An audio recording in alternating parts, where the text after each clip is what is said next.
많은 사람들이 기쁨이 없다, 우리의 삶 가운데 소망이 없다, 삶에 평화가 없다라고 말을 합니다. 우리가 만족함, 우리의 삶 가운데 기쁨이 없다라고 하는 말은요, 우리가 외적인 요소, 눈에 보이는 것이 아니라 우리의 마음 가운데 우리의 내적 인간, 즉 내 자아와 내 생각이 기쁨이 충만하지 못하는 말입니다. 그렇기 때문에 어떤 사람들은요, 똑같은 상황 가운데에서도 내적인 기쁨, 속 안에서 기쁨을 누리는 반면에 다른 사람들은 똑같은 상황 가운데에서도 불평과 불만으로 가득 차는 삶을 사는 것을 우리가 볼 수 있습니다. 자신의 속이 내면, 즉 자아로 가득 찬 사람의 특징은요, 어떤 것이냐면요, 다른 사람의 말을 절대로 귀담아 듣지 않습니다. 들으려고 하지 않습니다. 아니, 귀로 들어도 그 말의 의미를 전혀 이해하지 못하는 경우가 많습니다. 그래서 문제의 해결책을 알려주어도 문제 가운데 기쁨이 없다, 소망이 없다, 평안이 없다라는 그러한 문제가 있는 사람에게 문제의 해결책을 알려주어도 해결책을 따라가지 않습니다. 그냥 상대방은 듣기 싫은데, 그러한 사람들의 특징은요, 상대방은 듣기 싫은데 계속해서 나 이런 문제가 있어, 이런 문제가 있어 라고 이야기하면서 자신의 문제를 털어놓고 다른 사람들을 귀찮게 만드는 것이 특징입니다. 자아로 가득 찬 사람은요, 하나님의 관계에서도 마찬가지입니다. 그리스도인으로서 우리는 하나님 앞에 나아갈 때에, 하나님 앞에 예배할 때에, 그리고 하나님의 음성을 들을 때에 내 생각과 내 마음에 있는 내 뜻과 모든 것을 내려놓고 하나님 앞에 무릎 꿇을 수 있는 자세가 필요합니다. 나를 버리고 내 앞에 계신 하나님, 나와 함께 하시는 하나님께 집중할 수 있는 삶을 살아야 합니다. 그러다가 내 생각과 내 뜻과는 전혀 다른 상황이 발생할지라도 그것이 하나님의 뜻이라면 순종할 수 있는 마음가짐이 있어야 합니다. 내 뜻과 다르더라도 순종할 수 있는 것, 내 뜻과 다를 수 있더라도 하나님 말씀이라면 행하는 것, 그것이 믿음이고 그것이 하나님을 의지하고 따르는 삶입니다.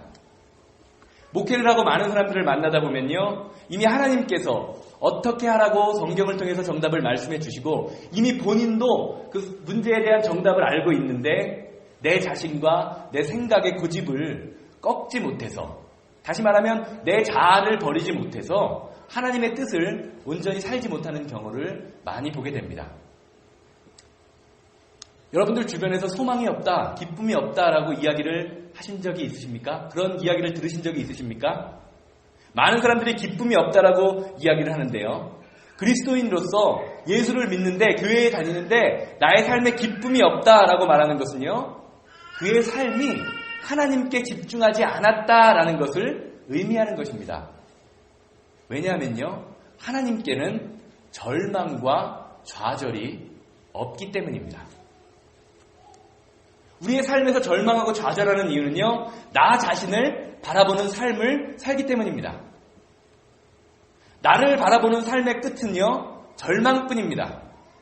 그러나 아무리 힘든 상황 가운데에서도, 아무리 어려운 상황 가운데에서도 하나님을 바라볼 수 있는 사람은요, 그 어려움과 고통에 불복하는 것이 아니라 어려움과 힘든 상황 가운데서도 기쁨과 소망과 평화가 생깁니다.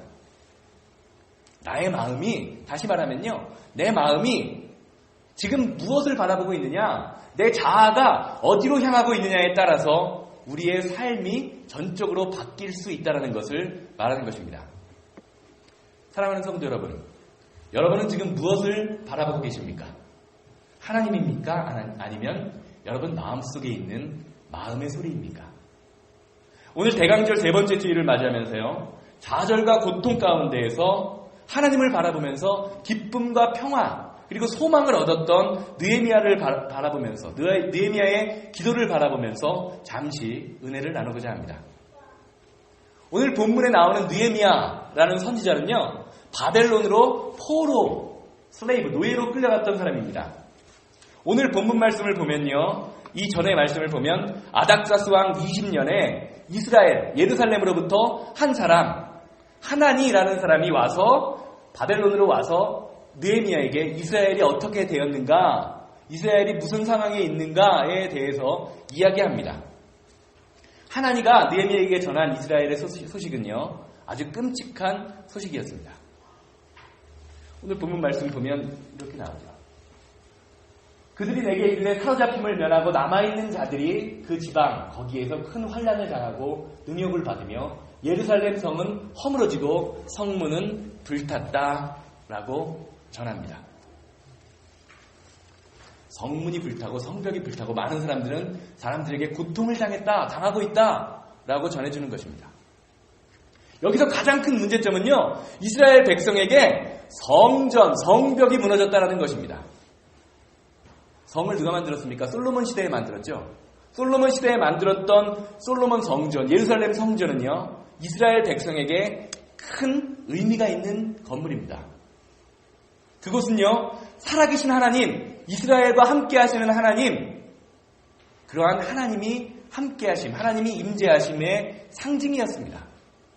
하나님은요, 이스라엘 백성들에게 내가 성전에서 너희와 함께 하리라 라고 약속하셨고, 이스라엘 백성들은요, 하나님께 성전 안에서 예배함으로 마음의 평안을 얻었습니다. 이런 예루살렘 성전과 성벽이 불탔다는 것은요, 이스라엘 백성들에게 하나님의 영광과 하나님의 임재, 하나님의 함께 하심이 이제는 더 이상 존재하지 않는다라고 받아들이는 그러한 의미였습니다. 사랑하는 성도 여러분, 교회가 거룩하고 교회가 아름답고 성스러울 수 있는 이유는 무엇입니까? 교회가 커서 아름답습니까? 많은 사람들이 모여서 아름답습니까? 아닙니다. 교회가 아름다울 수 있는 이유는요, 하나님이 함께 하시는 곳이기 때문입니다. 하나님께 예배를 드리는 곳이기 때문입니다. 우리가 모인 곳에 하나님이 함께 하실 때만이 거룩한 교회가 될 수 있습니다. 그런데 느헤미야가 하나님에게 들은 소식은요, 하나님의 임재를 상징하는 그 성전이 파괴되었다라는 소식을 들었습니다. 이스라엘 백성에게는요, 더 이상 예배를 드릴 수 있는 기쁨의 장소가 사라진 것입니다. 자신을 지켜주시고 내가 너희와 함께하리라고 약속하셨던 하나님의 약속이 무너져버린 것입니다. 이스라엘 백성이 절망할 수밖에 없었던 이유는 자신들이 노예가 되었다는, 슬레이브가 되었다는 그 사실이 아니라요, 그들을 지켜주시겠다고 약속하신 하나님의 임재, 하나님이 함께 하시는 그 성전이 파괴되었다는 것이 그들에게 가장 큰 나쁜 소식이었습니다. 이런 상황에서 어떻게 이스라엘 백성들이 대처를 했을까요? 많은 백성들은요, 좌절하고 낙심했습니다. 이제 성전이 우리에게 없어졌으니까 이제 이스라엘은 끝이 났다라고 생각을 합니다. 많은 사람들이 그렇게 생각하고 있는 가운데 느헤미야는 오늘 본문 말씀을 보면요, 좌절하고 낭망하고 실망하지 않았습니다. 느헤미야는 사람이 세운 성벽과 성전에 함께 하시는 그러한 파괴된 성전을 바라보는 것이 아니라 그 이면에 넘어있는, 절대로 무너지지 않고 이스라엘 백성과 함께 하시는 하나님을 바라볼 수 있는 믿음이 있었기 때문입니다. 이스라엘 백성들은요, 하나님에 대해서 어떻게 생각했냐면요, 이스라엘이 어려울 때, 그리고 내가 힘들 때 나를 지켜주는 하나님이라고 생각했습니다. 고대 근동지방에서 여호와 하나님의 이름은 어떤 신이었냐? 바로 전쟁의 신을 상징하는 신이었습니다. 야훼 하나님, 그 하나님은 이스라엘 백성에게 처음에게는 전쟁의 신으로 인식되었습니다.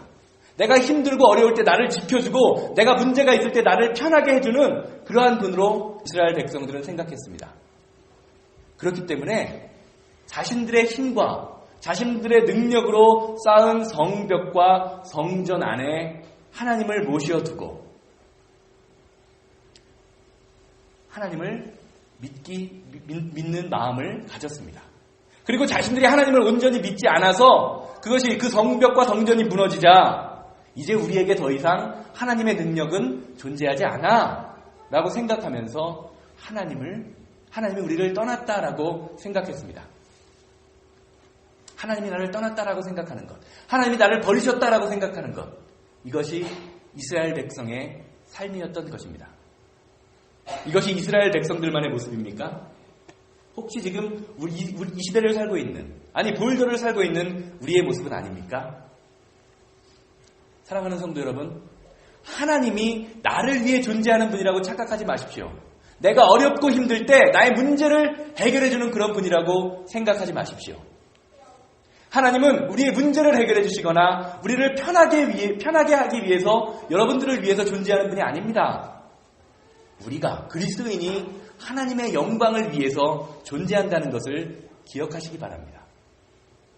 나를 지켜주는 성벽이나 성전이 그러한 것이 나를 지켜줄 수 있는 것이 아니라, 나와 함께 하시는 하나님이 나의 삶에서 얼마나 영광을 받느냐, 이것이 그리스도인의 삶으로서 먼저 지켜져야 할 것입니다. 혹시 여러분들의 힘으로 이루어놓은 사업, 지식, 능력, 지혜, 물질, 이런 것들이 여러분들의 신앙을 방해하고 여러분들이 이런 것들을 붙들고 있다면, 이런 것들이 하나님 안에서 나 자신과 무너질 때에 여러분들의 삶에 하나님의 능력이 보이게 된다는 것을 기억하시기 바랍니다. 느헤미야는 이스라엘 성벽이 무너졌을 때 우리와 함께 하시는 하나님, 나와 함께 여전히 함께 하시는 하나님을 깨달았습니다. 하나님이 여러분들에게 원하시는 것은요, 그러한 믿음은요, 병 고치고 귀신을 쫓아내고 막 커다란 능력을 행하는 그러한 신앙이 아닙니다. 오히려 어렵고 힘든 상황 가운데서도 요나처럼 물고기 뱃속에서도 하나님을 바라보고, 하나님께 기도했던 요나처럼 힘들고 어려운 상황 가운데에서, 문제가 있는 상황 가운데에서도 하나님을 바라볼 수 있는 그러한 믿음의 눈을 원하십니다. 이스라엘 백성이 출애굽을 했죠. 엑소더스 할 때 광야에서 물과 메추리, 고기를 먹을 수 있었던 이유는 무엇입니까? 그들의 능력이 뛰어났기 때문입니까? 아닙니다. 그들 가운데 계신 하나님의 능력이 그들과 함께했기 때문입니다. 이스라엘 백성들은요, 출애굽 과정을 보면요, 그 사막, 광야 한가운데서 불평한 것밖에 없습니다. 그럼에도 불구하고 그들의 삶 가운데에는 하나님의 능력이 나타났습니다. 왜냐하면 하나님이 이스라엘 백성을 통하여 무엇인가 원하셨던, 바라셨던 것이 있기 때문입니다. 그것은 힘들고 어려운 상황 가운데에서도 기쁨을 잃지 말라는 하나님의 요구였던 것입니다. 기쁨이라는 단어, 카라라는 단어인데요. 헬라어로 카라라는 단어인데요. 이 단어의 뜻은 마음의 평화, 이너 피스, 만족, 소망으로 가득 차 있는 상태를 의미합니다. 즉, 이 카라라는 단어가 의미하는 것은요, 우리의 삶 가운데 기쁨이 없이는, 우리의 삶의 기쁨, 진정한 기쁨이 없이는 마음의 평화와 만족, 그리고 우리의 삶 가운데 소망은 나타날 수 없다라는 것을 이야기해 줍니다. 반대로 말하면, 지금 내가 넉넉하게 편하게 물질적으로 잘 살고 넉넉하고 좋은 차를 끌고 다니고 좋은 집에서 살아도요, 나의 삶 가운데 카라의 기쁨, 그러한 기쁨이 없다면 내가 지금 누리고 있는 평화는요, 하나님이 원하시는 그러한 진정한 평화가 아니라는 것입니다. 느헤미야의 상황을 한번 보십시오. 느헤미야는 어떻습니까? 성전이 무너진 상황, 모든 사람들이 하나님의 영광은 떠났다, 이제는 내가 더 이상 예배할 수 있는 기쁨이 없구나라고 생각했을 때, 다른 사람들은 떠난 하나님만을 바라보고 있을 때에 하나님을 의지하고 나와 함께 하시는 하나님을 믿기만 하면 성전의 건축의 기쁨, 성벽을 다시 쌓고 성전을 다시 하나님이 회복시켜 주실 것이다라는 믿음, 그러한 소망의 기쁨이 그에게 있었습니다. 사랑하는 성도 여러분, 여러분들의 삶 가운데 지금 무엇이 여러분들을 힘들게 합니까? 무엇이 여러분들을 좌절하고 낙망하게 만들고 있습니까? 절대로 좌절하거나 낙심하지 마십시오. 제가 아까 말씀드렸던 것처럼요, 하나님께는 좌절이나 낭망이 없습니다. 그리고 여러분들의 삶 가운데 그 낙심하는 이유, 내가 쌓은 성벽, 내가 쌓은 성전, 내가 쌓은 나의 지혜, 지식, 그러한 것들을 바라보지 마시고요, 여러분들의 삶에 함께 하시는 하나님을 바라보시는 여러분들 되시기를 바랍니다. 하나님이 여러분들의 삶에 함께 하시는 한 여러분들의 삶에는요, 소망과 기쁨이 넘치게 될 것입니다. 우리가 삶에서 기쁨을 누리지 못하는 이유는 우리가 하나님을 바라보기 때문입니다. 하나님을 바라보는 것, 그것이 믿음입니다. 하나님을 바라보심으로 말미암아 여러분들의 삶 가운데 어떤 어려움과 힘든 상황 가운데에서도 기쁨을 누리실 수 있는 여러분들 되시기를 바랍니다. 오늘 본문 말씀을 보면요, 느헤미야는 성전 벽이 무너지고 성전이 무너지고 많은 사람들이 포로된 상황 가운데서 하나님의 말씀을 기억해냅니다. 8절 말씀인데요. 오늘 본문 말씀, 옛적에 주께서 주의종 모세에게 명령하여 이르시되 만일 너희가 범죄하면 내가 너희를 여러 나라 가운데서 흩을 것이요 만일 내게로 돌아와 내 계명을 지켜 행하면 너희 쫓긴 자가 하늘 끝에 있을지라도 내가 거기서부터 그들을 끌어모아 내 이름을 두려고 택한 곳에 돌아오게 하리라. 이 말씀은요, 하나님께서 신명기 4장 25절에서 31절을 통해서 모세에게 명령하신 말씀입니다. 쭉 보면 27절 말씀을 보면요, 여호와께서 너희 민족을 여러 민족 중에서 흩을 것이요 여호와께서 너를 쫓아 보내실 그 여러 민족 중에서 너희 남은 수가 많지 못할 것이다. 하나님 말씀을 지키지 않으면 흩어버리시고, 29절 말씀을 보면요, 내가 거기서 내 하나님 여호와를 찾게 되리니 만일 마음을 다하고 뜻을 다하여 그를 찾으면 만나리라. 그리고 31절 말씀을 넘어가면요, 내 조상들에게 맹세하신 언약을 절대로 잊지 않을 것이다 라고 말씀하십니다. 느헤미야는요, 하나님의 말씀에, 약속된 말씀에 근거하여서요, 이스라엘 백성들이 그렇게 믿고 바라던 그 성전벽이 무너지고 이스라엘 성벽이 무너지고 많은 사람들이 포로로 흩어진 그 이유가 이스라엘 백성이 하나님을 떠났기 때문이다 라고 고백합니다. 다른 사람들은 예배드릴 성전이 없다고 그냥 슬퍼하고 있는데, 느헤미야는 하나님의 약속을 기억하고 이스라엘 백성이 하나님의 말씀을 지키지 않았기 때문에 우리의 삶에 문제가 생겼다는 것을 깨달은 것입니다. 그리고 나서 어떻게 기도합니까? 하나님께서 약속하신 것, 하나님의 말씀을 지키고 하나님의 말씀을 잘 따르면 내가 너희를 다시 돌아오게 하겠다라는 약속의 말씀을 붙들고 기도합니다. 하나님의 말씀을 기억하고 말씀 안에 바로 서겠다는 기도 때문에, 그 기도 때문에 느헤미야가 성벽을 다시 만들 수 있는, 성벽을 다시 쌓는 성벽 재건의 역사에 쓰임받을 수 있었다라는 것을 기억하시기 바랍니다. 우리가 느헤미야의 기도를 통해서 알 수 있는 것은요, 온전한 기도를 드리고 하나님의 약속의 말씀을 붙들고 살면요, 어떠한 고난과 고통 가운데서도 평안을 다시 얻을 수 있다는 것을 배우게 됩니다. 느헤미야가 다시 세우려고 했던 이스라엘 성벽은 무엇입니까? 이스라엘 백성에게요, 평화를 상징합니다. 자신을 지켜주는 그 평화를 상징합니다.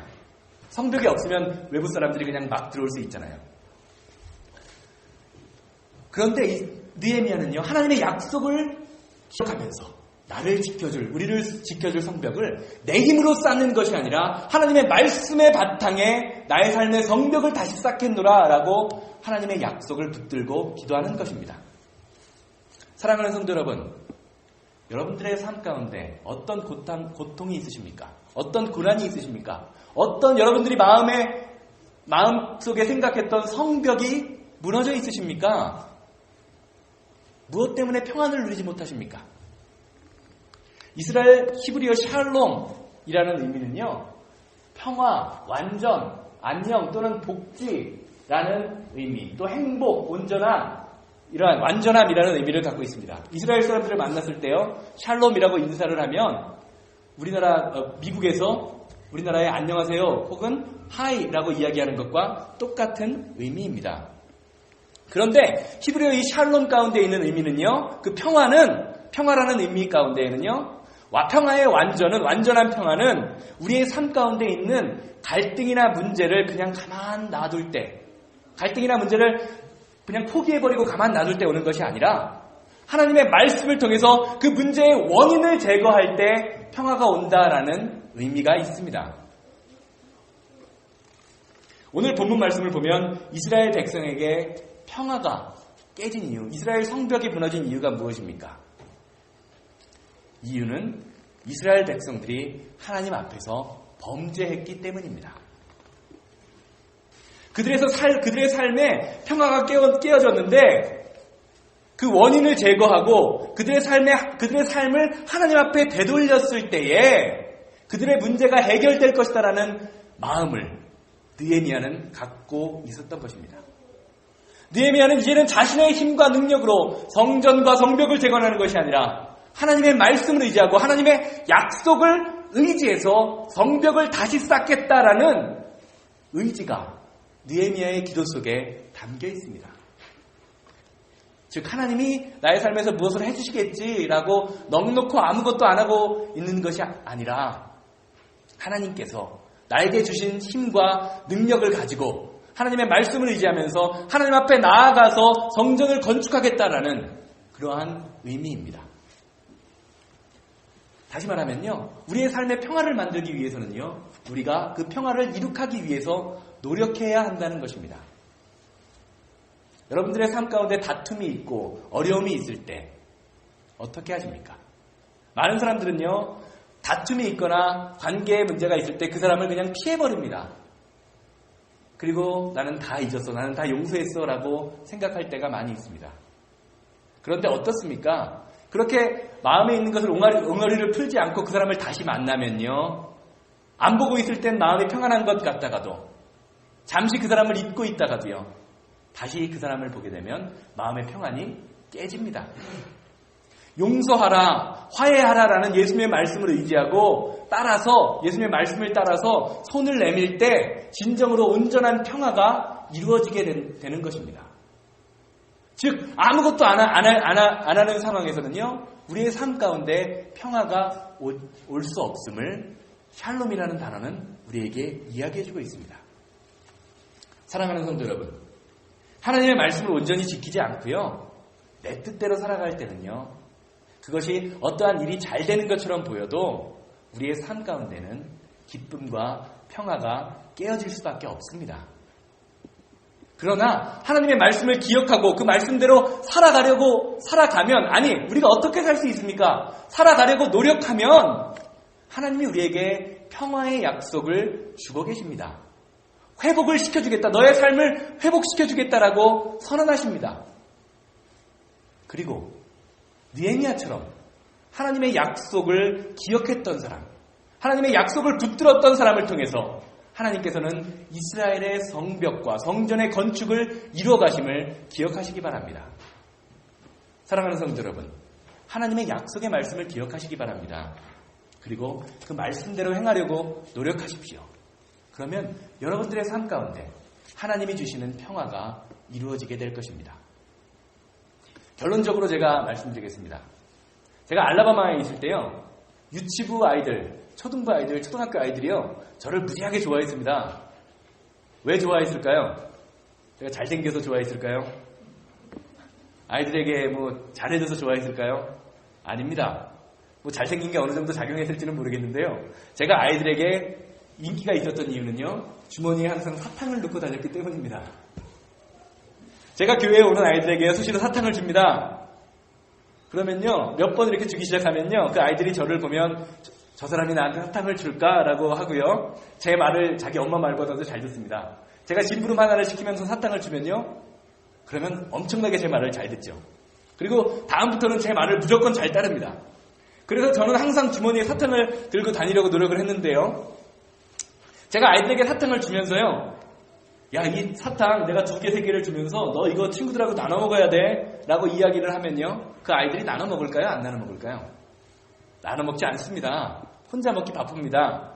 왜냐하면 그 사탕이 그 아이들에게는요, 지금 자기의 닥친 상황에서는 인생의 전부입니다. 인생의 모든 것입니다. 자신의 기쁨을 얻을 수 있는 모든 것입니다. 여러분들이 사탕이 모든 것이라 그러니까 웃으시죠? 어른들이 보기엔 아이들이 유치하다고 생각할 수 있습니다. 그런데 하나님이 보실 때 여러분들이 손에 쥐고 있는 것, 내가 전부라고 생각하는 것, 나의 자아, 나의 생각, 나의 뜻, 나의 물질, 이러한 모든 것들, 남의 말을 듣지 않는, 절대로 듣지 않는 그 강한 자아, 그러한 것들이 하나님 보시기엔 어떨까요? 하나님 보시기에도 그렇게 대단해 보일까요? 어린아이의 사탕처럼. 제가 사탕을 항상 준비하고 다닙니다. 그런데 어느 날 사탕을 바라면서 찾아온 아이에게요, 주머니에 사탕이 떨어질 때가 있습니다. 사탕이 없을 때가 있어요. 그래서 야, 오늘은 사탕이 없으니까 그냥 돌아가 라고 이야기를 하면요, 아이들 가운데는 이렇게 이야기합니다. 에이씨, 그러면서 들어가는 아이들이 있습니다. 제 거를요, 제가 가지고 있던 제 거를 맨날 주다가 안 주면요, 아이들이 화를 냅니다. 우리도 마찬가지입니다. 내 뜻과 내 뜻대로 살아가면서 하나님께 내 뜻과 내 생각을 만족시켜 주시지 않으면, 하나님, 왜 내 마음대로 안 됩니까? 왜 내 뜻대로 되지 않습니까? 내 마음속에 기쁨과 평안이 없습니다. 라고 하나님께 불평해 보신 적은 없으십니까? 사도 바울은요, 복음을 위해서 자신이 가진 모든 지식과 지혜와 명예와 모든 것들을 배설물, 좋게 말하니까 배설물이지 나쁘게 말하면 그냥 똥이에요. 똥처럼 여긴다라고 이야기했습니다. 사랑하는 성도 여러분, 여러분이 대단하다고 여기는 것, 나에게 평화를 주고 기쁨을 줄 것이라고 생각하는 것, 그것이요, 어쩌면 하나님 보시기에는 배설물과 같을 수도 있다는 것을 기억하시기 바랍니다. 그런데 우리는 이러한 것들을 붙들고 사느라 낙심하고 좌절하고 평안과 기쁨을 잃어버린 채 살아가고 있지는 않습니까? 어제 제가 이 말씀을 준비하면서요, 희정이하고 주성이한테 실험을 한 가지 했습니다. 제가 제 크레딧 카드랑 사탕을 하나, 초콜릿을 하나 손에 넣고요, 너 이거 둘 중에 어떤 것 가질래? 크레딧 카드하고 사탕 어떤 것 가질래? 라고 이야기를 했습니다. 한참을 곰곰이 생각하더니요, 주성이한테 먼저 물어봤더니 크레딧 카드를 딱 집는 거예요. 그래서 이 크레딧 카드를 잡아서 이걸 가질래요? 그래서 뭐 할 거야? 그랬더니 갖고 놀 거예요. 둘 중에 하나만 가질 수 있는 거야. 제가 얘기를 했더니요, 당장 사탕으로 바꿨습니다. 옆에서 가만히 지켜보고 있던 이유가, 아빠 이거 가지면, 희정이가요, 아빠 크레딧 카드 가지면 사탕 못 가지는 거야? 그래서 둘 중에 하나만 가질 수 있는 거야. 그랬더니 희정이도 당장 사탕을 집는 모습을 볼 수가 있습니다. 왜 여러분 웃으시죠? 왜 사탕 받은 아이들 보고 웃으시죠? 왜냐하면 여러분들은 알잖아요. 크레딧 카드를 가지면 그 사탕을 수백 수천 개를 살 수 있다는 걸 알기 때문에 웃으셨을 것입니다. 이 아이들은요, 사랑하는 성도 여러분, 우리가, 여러분들 웃으시지만요, 우리가 주 안에서 기쁨을 누리지 못하는 이유도 이와 같습니다. 성숙하지 못하기 때문입니다. 이 아이들이 성숙하지 못하기 때문에요, 잘 알지 못하기 때문에 많은 사탕을 살 수 있는 돈, 크레딧 카드보다도요, 아이들에게 눈에 당장 보이는 사탕 하나가 더 좋은 것입니다. 우리가 주님의 말씀을 바라보고 살아야 우리의 마음 가운데 기쁨과 평안이 오는데요, 우리는 주님의 말씀을 바라보기보다는 당장 나에게 기쁨이 오는 이 사탕과 같은 즐거움을 바라보고 살기 때문에 우리가 하나님 안에서 온전한 기쁨을 누리지 못하는 것입니다. 오늘 본문 말씀, 그리고 헬라어의 기쁨, 샬롬, 히브리어 단어의 샬롬을 통해서 알아본 것처럼요, 하나님을 바라보는 데서, 나와 함께 하시는 하나님께 집중하는 데서 여러분들의 기쁨이 시작됨을 기억하십시오. 그리고 평화를 이루기 위해서는 그 기쁜 마음을 가지고 하나님 말씀을 따르는 삶을 살아야 한다는 것을 기억하시기 바랍니다. 기쁨과 평화, 하나님이 우리에게 주시기 원하는데요, 그 기쁨과 평화는 절대로 저절로 오지 않습니다. 우리가 그 기쁨과 평화를 얻으려고 하나님을 바라보고, 그리고 기쁨과 평화를 얻으려고 노력할 때 이루어진다는 것을 기억하시기 바랍니다. 여러분들의 삶에서요, 무엇이 중요한지, 무엇이 나에게 기쁨과 평화를 주는지, 믿음을, 그러한 것을 분별할 수 있는 믿음을 소유하시기 바랍니다. 그리고 그 믿음을 소유하셨다면 그 믿음대로 바라보고 믿음대로 행하시기 바랍니다. 그러면 하나님께서 여러분들의 삶 가운데 기쁨과 평안이 넘치는 그러한 삶으로 인도하실 것입니다.